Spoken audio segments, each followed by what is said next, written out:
తిరుపతి దుర్గ సముద్రంలో గంజాయి బ్యాచ్ వీరంగం సృష్టించారు. రాళ్లు కర్రలు ఆ రాడ్లతో ఇళ్లపై దాడికి తెగబడ్డారు.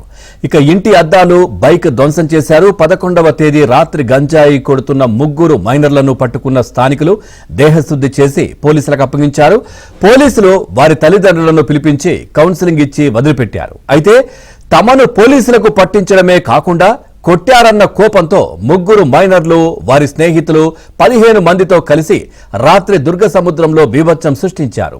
ఓ ఇంటిని ధ్వంసం చేసి పరారయ్యారు. అర్ధరాత్రి వేళ తమను భయభ్రాంతులకు గురి చేశారని బాధితులు పోలీసులకు ఫిర్యాదు చేశారు.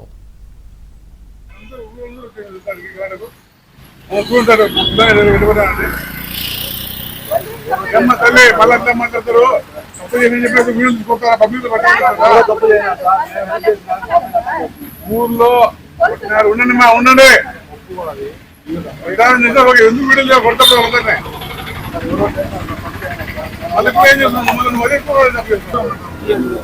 అరే సిల్సీ మ్యాటర్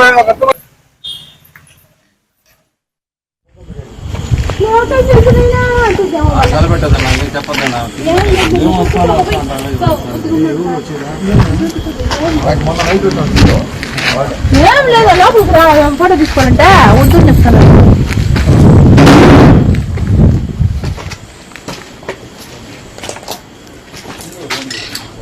కొట్టిందా రక్తం అంతా కావుతుంది.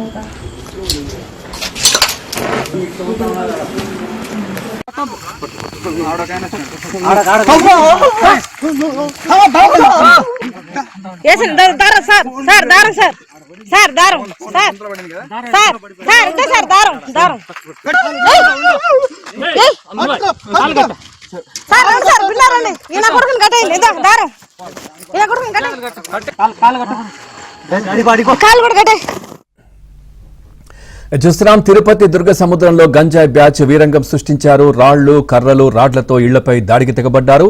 ఇంటి అద్దాలు బైక్ ధ్వంసం చేశారు. 11వ తేదీ రాత్రి గంజాయి కొడుతున్న 3 మైనర్లను పట్టుకుని స్థానికులు దేహశుద్ధి చేసి పోలీసులకు అప్పజెప్పారు. ఆ కక్షతో ఈ విధంగా వాళ్ళు బయటకొచ్చి చేసినటువంటి సందర్భం. ఇదే విషయానికి సంబంధించి మరింత సమాచారాన్ని మా కరెస్పాండెంట్ దినేష్ అందిస్తారు ఫోన్ లైన్ లో. దినేష్, పూర్తి డీటెయిల్స్ ఏంటి? పవన్, మొత్తం మీద డ్రోన్ కెమెరాలతో పోలీసులు పూర్తి స్థాయిలో యొక్క గంజాయి బ్యాచ్ యొక్క ఆగడాలని అరికట్టడానికి తీవ్రంగా కృషి చేస్తోంది. ప్రత్యేకంగా డ్రోన్లు కూడా కొనుగోలు చేశారు. ఎక్కడైనా చెట్ల చాటుల్లో ఉన్నా కూడా ఆ డ్రోన్లు ఆ యొక్క మనిషి యొక్క ఉనికిని చాటి చెప్తుంది. టెక్నికల్ గా ఆ రకమైనటువంటి కొత్త డ్రోన్లు కూడా ప్రభుత్వం కొనుగోలు చేసింది. ఈ నేపథ్యంలో ఎక్కడైనా కూడా సరే సుమారుగా ఒక రేడియస్ లో ఒక 5-10 కిలోమీటర్ల రేడియస్ లో తిరుగుతూనే ఉంది. డ్రోన్లు ఎప్పటికప్పుడు రీఛార్జ్ చేసి దానిపైన నిఘా పెట్టిన నేపథ్యంలో ఈ గ్రామాల్లోకి వెళ్లి అక్కడ ఉండే పాడుబడినటువంటి ఇల్లు కావచ్చు, లేదంటే అక్కడ ఉండేటువంటి మరుగు ప్లేస్లోకి వెళ్లి గంజాయి బ్యాచ్ గంజాయి తాగడానికి ప్రయత్నం చేసే కొత్త ప్రయత్నానికి శ్రీకారం చుట్టారు. దీన్ని అడ్డుకోవడానికి గ్రామస్తులు వాళ్ళని పట్టుకోవడం జరిగింది. పోలీసులు కూడా ఇమీడియట్ గా వచ్చి వాళ్ళని పట్టుకుని వాళ్ళని తీసుకెళ్లడం కూడా జరిగింది. అయితే ఈ నేపథ్యంలో వీళ్ళందరూ కూడా ఈ యొక్క గంజాయి విక్రయదారులు కావచ్చు, అలాగే దానికి సంబంధించినటువంటి వినియోగించే వాళ్ళు కావచ్చు, వీళ్ళందరూ కూడా ఒక బ్యాచ్ గా ఏర్పడి ఎవరైతే పట్టించారో వాళ్ళపైన దాడి చేశారో. అయితే దీనిపైన కూడా పోలీసులు తీవ్రంగానే రియాక్ట్ అయ్యారు.